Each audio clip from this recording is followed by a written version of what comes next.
Hi friends, welcome to my channel. మనం గత వీడియోలో గ్రీవెన్స్ రిడ్రెసల్ మాడ్యూల్ గురించి విన్నాం. ఈ వీడియోలో పూర్తిగా తెలుసుకుందాం.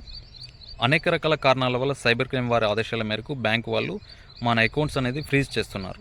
అట్లాంటి సందర్భాల్లో అన్ఫ్రీజ్ చేయాలంటే కంప్లైంట్ ఎక్కడ ఉంటే అక్కడికి వెళ్ళాల్సిన అవసరం ఉంటుండే. మహారాష్ట్ర, గుజరాత్ ఎక్కడ కంప్లైంట్ అయితే అక్కడికి వెళ్ళాల్సిన అవసరం ఉంటుండే.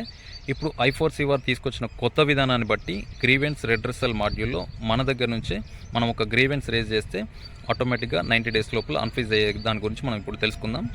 మొదటగా మన బ్యాంక్ అకౌంట్ ఫ్రీజ్ అయినప్పుడు మనం మన సంబంధించిన బ్యాంకుకు వెళ్ళాలి. బ్యాంకుకు వెళ్ళి, అయ్యా నేను ఒక చిన్న కిరాణా షాప్ నడుపుకుంటాను, దానికి సంబంధించిన GST అండి, దానికి సంబంధించిన లైసెన్స్ అండి, దానికి సంబంధించిన బ్యాంక్ స్టేట్మెంట్ ఇది. సో నా అకౌంట్ అనేది నాకు కేవలం ₹1000 ఫ్రాడ్ అమౌంట్ రావడం వల్ల నా అకౌంట్ మొత్తం ఫ్రీజ్ చేశారు. దాంట్లో ఉన్న ₹1,00,000 లేదంటే 50,000 అది మీరు ఫ్రీజ్ చేయడం వల్ల నా జీవన విధానానికి అదొక పెద్ద సమస్యగా మారింది, దయచేసి అన్ఫ్రీజ్ చేయగలరు అని చెప్పినప్పుడు వాళ్ళు CDD-EDD customer due diligence, enhanced due diligence అనే చిన్న ప్రక్రియ ఉంటుంది. అది కంప్లీట్ చేసుకొని మనం ఏదైతే ఫిర్యాదు చేసిన 7 రోజుల లోపల గ్రీవెన్స్ అనేది రేజ్ చేస్తారు బ్యాంక్ వాళ్ళు. గ్రీవెన్స్ రేజ్ చేసిన వెంటనే దానికి సంబంధించిన పోలీస్ అధికారికి ఆ కంప్లైంట్ అనేది వెళ్తుంది. సరే, 2-3 కంప్లైంట్స్ ఉన్నాయి. ఒకటి రంగారెడ్డిలో ఉంది, ఒకటి కరీంనగర్లో ఉంది, ఇంకొకటి ఇంకెక్కడ ఉంది.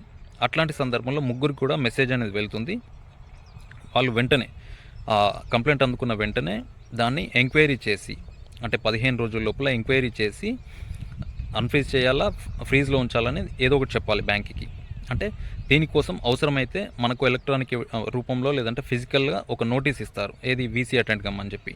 95% వీడియో కాల్ ద్వారానే ఎంక్వైరీ చేయాలి.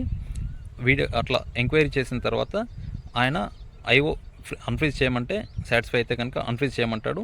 IO సాటిస్ఫై కాకపోతే పోర్టల్ అప్డేట్ చేస్తాడు, అన్ఫ్రీజ్ కాదు. అట్లాంటి సందర్భంలో రివ్యూ రిక్వెస్ట్ ద్వారా మనం జిల్లాధికారిని మళ్ళీ కోరుతామన్నట్టు. సో జిల్లాధికారి కూడా విచారిస్తాడు. ఆయన కూడా 15 రోజుల లోపల విచారించి ఏదో ఒక నిర్ణయం తీసుకోవాలి. ఆయన IOకి చెప్తాడు.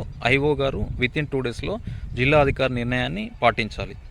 సరే, ఆయన నిర్ణయం కూడా మనకు సాటిస్ఫై లేకపోతే మనం స్టేట్ అధికారిని కూడా సంప్రదించవచ్చు.